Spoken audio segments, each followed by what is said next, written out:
Hey, I'm Bryan Fenley, a national anchor for Fox Sports Radio, a commentator for Tennis Channel, and work with other media outlets. And this is a conversation platform where joining me today is attorney and activist Jammy Kiggundu, has done a lot in the sports industry, and he's going to come on and he knows that this is a place, and we go into some deep-rooted issues and talk about some core topics where we go beyond the superficial here.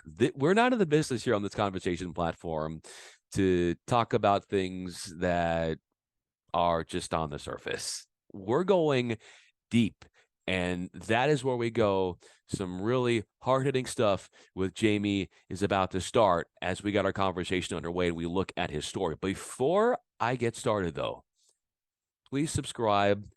Really interesting guests. Jamie's certainly one of them. You're going to want to follow this channel because it's going places. And without further ado, here is my chat with Jamie.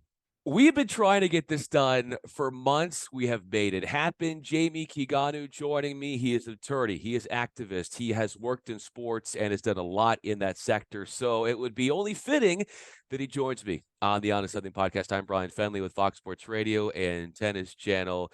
Jamie, I'm excited to have you on. Obviously, with all that you're doing, this is a platform that where we go beyond just what you do work-wise. We're going to learn about you as a father. We're going to learn about you in all the areas of your life, and I'm excited to do this. Thanks so much for coming on. I'm happy to be here. I'm a fan of your program and of you as an individual, and I'm ready for it. Let's do it.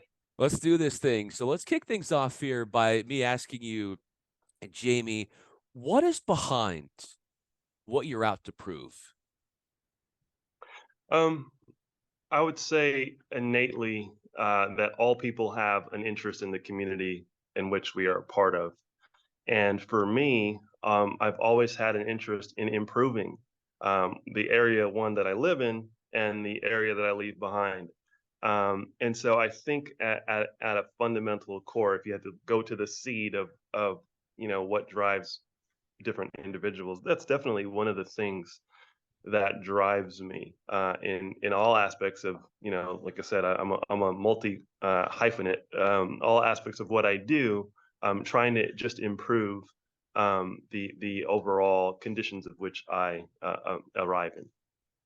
The way in which you're able to help society, I would think that it also helps in improvement of others and what you're trying to do in finding justice in all that you've done from a law perspective, that you've also gone through this journey, Jamie, where you've gone through your own self-improvement yourself.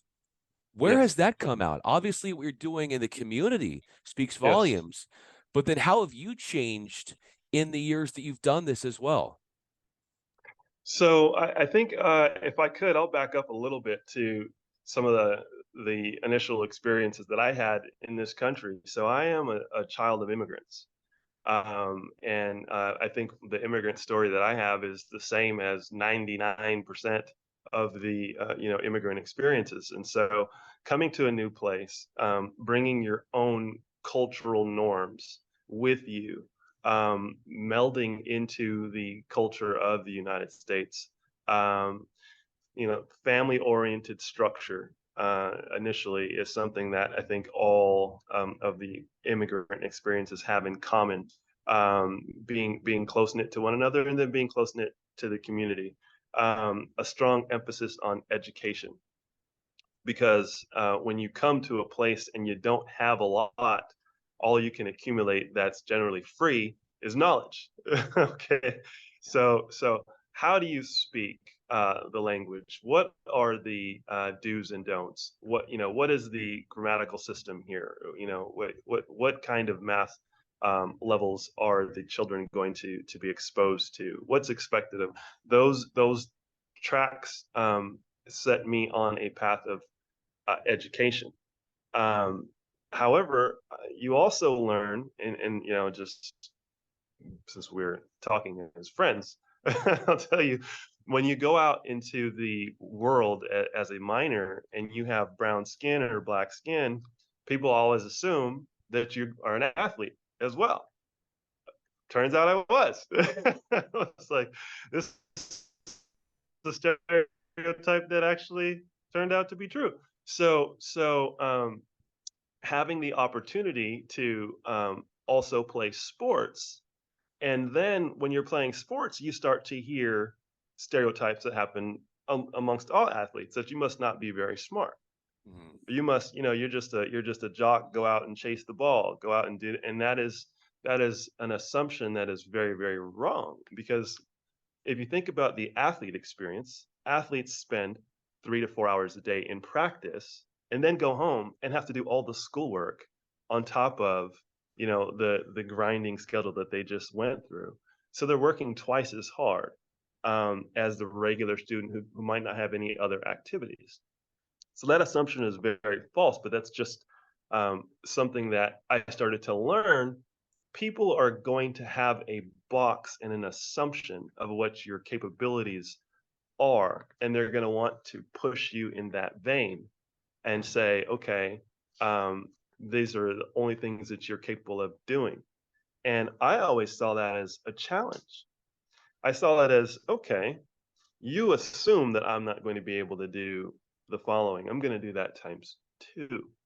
And that drive carried me into my legal profession, whereby the assumption at the beginning of my practice was, you're capable of only doing this type of work. You're capable of only taking on this type of case. You're capable of, oh, you don't want to take on this lawsuit against a, television network. They're going to crush you. You're not smart enough. You don't have enough resources. And each of those obstacles, you go back to the root of your existence, which was, oh, I can overcome that. Yeah. Oh, I can push past that. Oh, I can do one more lap. Right. And I've always had that internal thought process and that internal competitiveness, which again comes from sport and comes from my upbringing. So the evolution of me as a professional started in that way, and I have blossomed in that um, uh, way by applying those kinds of pressure points to myself and those kinds of challenges. And I still have to deal with those kinds of things. And so, every day you wake up and it's like, well, what's next? You just have to be ready for it. How much attachment, Jamie, do you have on seeing those that, like you said, have these preconceived thoughts and then to see them change by your actions and by you, quote unquote, proving them wrong? How much is it validation? Is it fuel do you get from seeing your actions sort of in their minds, I would assume impress, even though we all know what you're capable of, and what you're able to do regardless. But to hang on to what they have done from a perspective of noticing how they've changed, how much do you tie into what you're doing to get that out there? Or is it more internal that this is an internal journey and it's great to see other people that have sort of you've been able to awaken, if you will, but it's not so much you thinking about them as it is what you're capable of yourself. I think it's the latter. I think it's a self validation, Yeah. um, because I don't honestly think that if you're searching for validation from external sources, that you ever find satisfaction. I think when you get stuck in a world where your sense of self comes from the approval of your work product by third parties. I'm not saying you can't have a boss in a profession. I'm just Yeah. saying your sense of self, does that come from the way that other people perceive you? And if it does, I think that leaves a person in a very vulnerable state at all times. And I don't live with that perspective.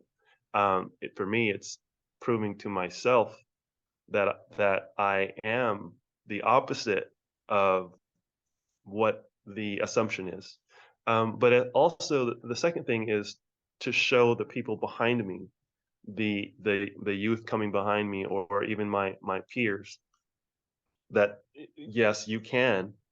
I will show you how I did it, and I'll point to the persons before me who showed me how they did it, and hopefully, the more upbringing that we all have, the more uplifting that we all have, the better our overall situation becomes as a community. In you taking those tenets of what you're just talking about, how have you been able to specifically use those to help other athletes?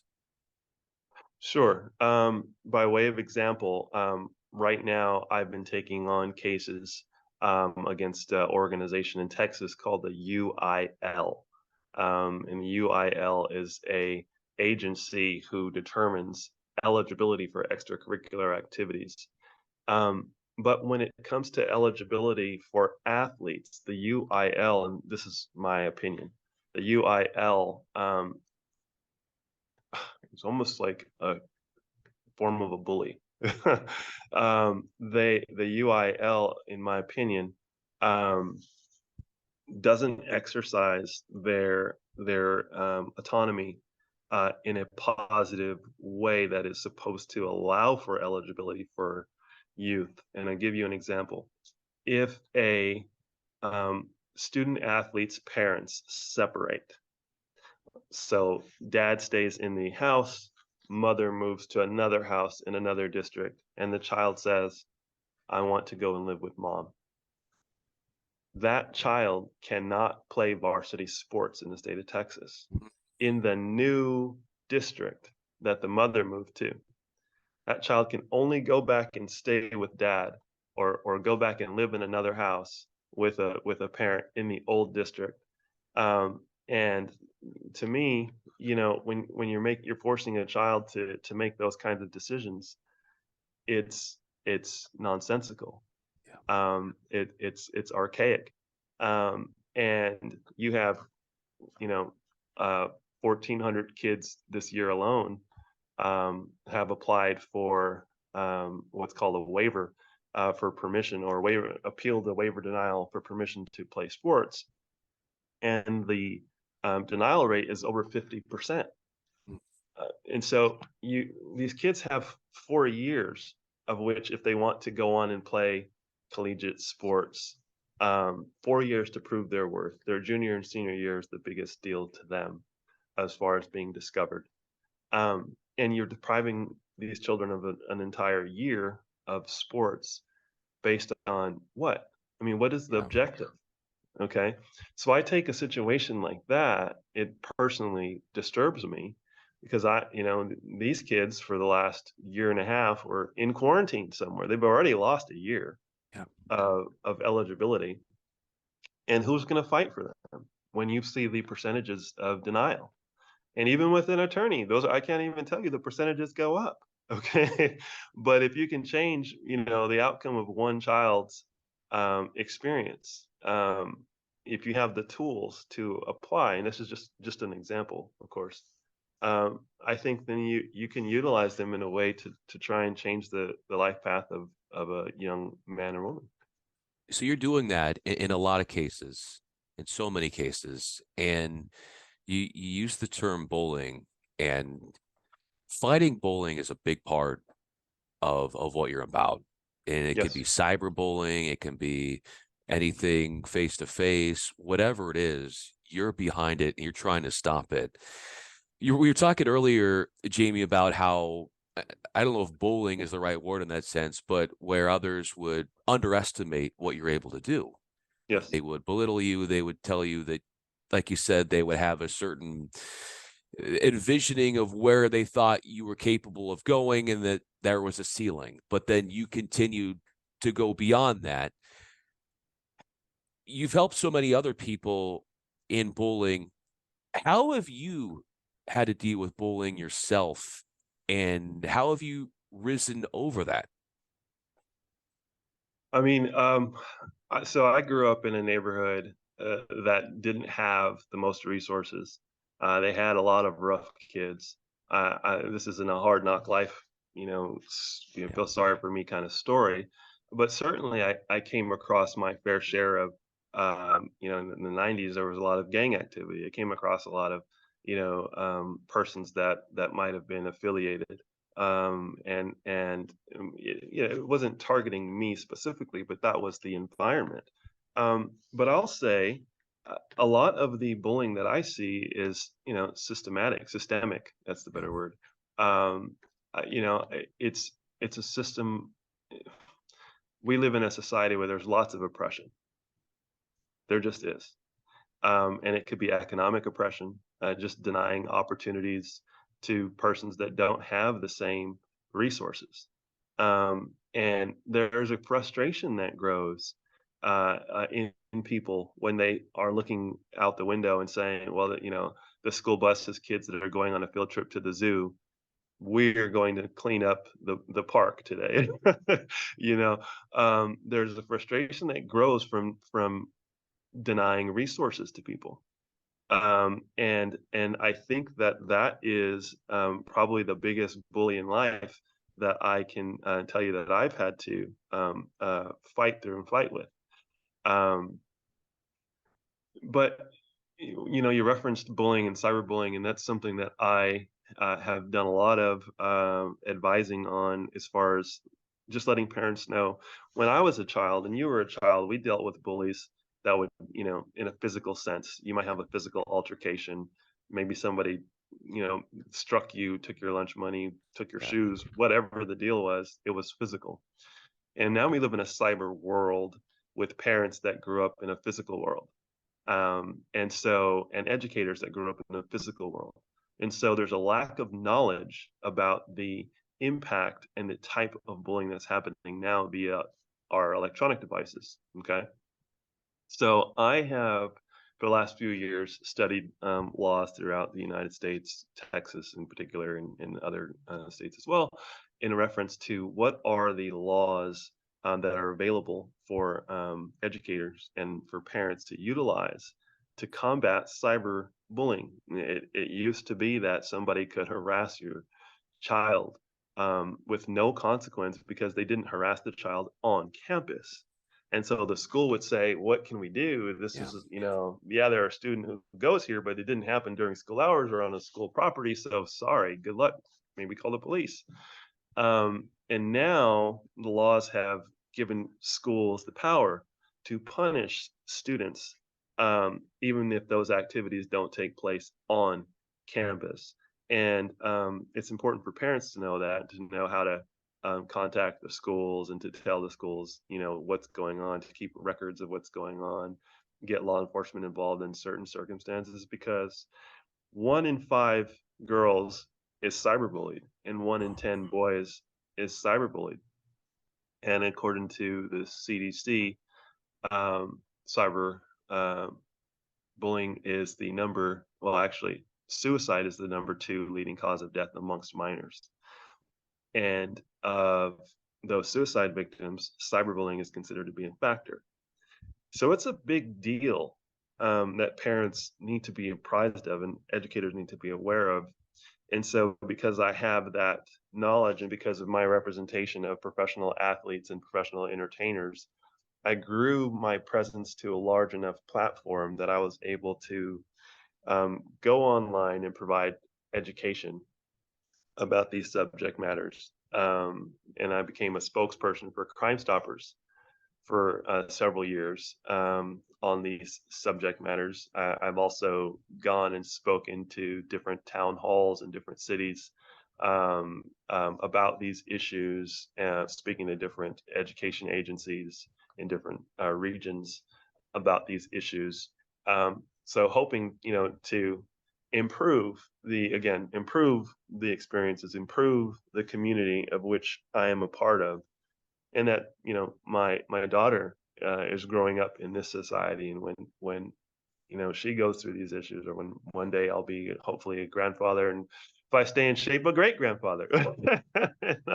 you know and but I just want the experiences of the persons that follow me and you, Bryan, to be as good as possible, and to use my information, my knowledge, and my voice to be able to do that.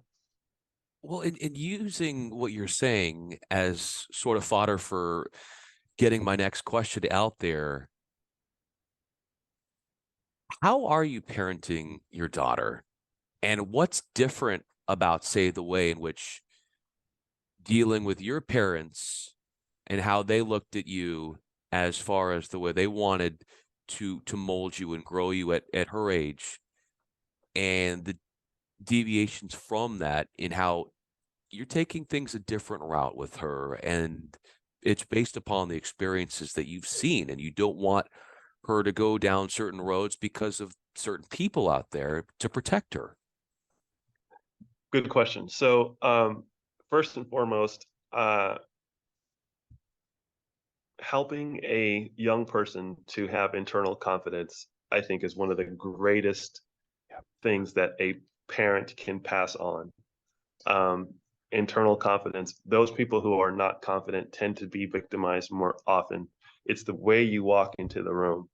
It's the way it's from my understanding is they teach women who are walking down a street, if they see a gentleman who looks like a suspicious character, don't gaze at the ground and walk very sheepishly, because that person now believes that you're an easier victim, right? And so I teach confidence to her. Also, I teach her communication. An open line of communication between us exists. One thing that we do as human beings, we ask our child, how was your day? How was your day? How was your day? And every child says the same thing. Fine. Yeah. And that's it. That's it. Now you're on to what's for dinner, right? But you don't know that Timmy pushed her. You don't know that, Rachel threw sand in her eyes, or that she had a great day because of the following 6 things. You don't know any of those things. So that's a bad question. So we come up with good questions. Tell me about your day. What was your favorite part of today? And so you have to respond with facts. Okay. Now, as the child grows, the idea is, when there's an issue, she's not internalizing it upstairs crying with her phone, that there's no help for her. You understand? There's no help. I can't tell my parents that these following things have happened. I'm conditioned to only saying it's fine and to keeping it to myself and struggling alone. No, that is not something that we foster. So it's communication, it's confidence, and those are, and then of course allowing her technology, because that's where she's at in this space, but also us understanding the technology, so that when she's speaking French, I'm speaking French. That way she's not speaking French and I'm speaking English and I have no idea what she's talking about. And of course, I'm not being literal when I'm saying French and English. I'm saying we have to be on the same page about what things mean. This person made a comment on my social media. If I don't even know what a comment is, I can't help that child. Yeah. I am totally in the dark, right? And um, also, you have to know your kid. So spending time with your kid, right? If your child is a problem child, and some problem childs have parents, okay, that parent needs to know that about their child. It's like if I have a neighbor whose kid throws bricks off the roof every day, they're throwing bricks off the roof. That parent needs to know that about their child. Hey, your son's on the roof again. And that parent needs to be the kind of parent that's not in denial. My child would never throw bricks. Well, then you get a knock at the door from the Yeah. police department saying 7 people have been injured by a brick. And then there's the, oh, I had no idea. And no, you have to know your child too, so that you can address the things that come up. When your daughter sees, the other part to this is I'd love to explore here, and Jammy Kiggundu is with me. I'm Bryan Fenley. When she sees a certain aura around you when you're asking her about her day, how do you present yourself when developing that line of communication that you think allows and enables her to be as open and as candid with you as possible? What do you do on your end, even if it's nonverbal communication, to engage with her and to get her to talk about things that may be bothering her or other aspects of her day? Well, okay, we have games that we'll play.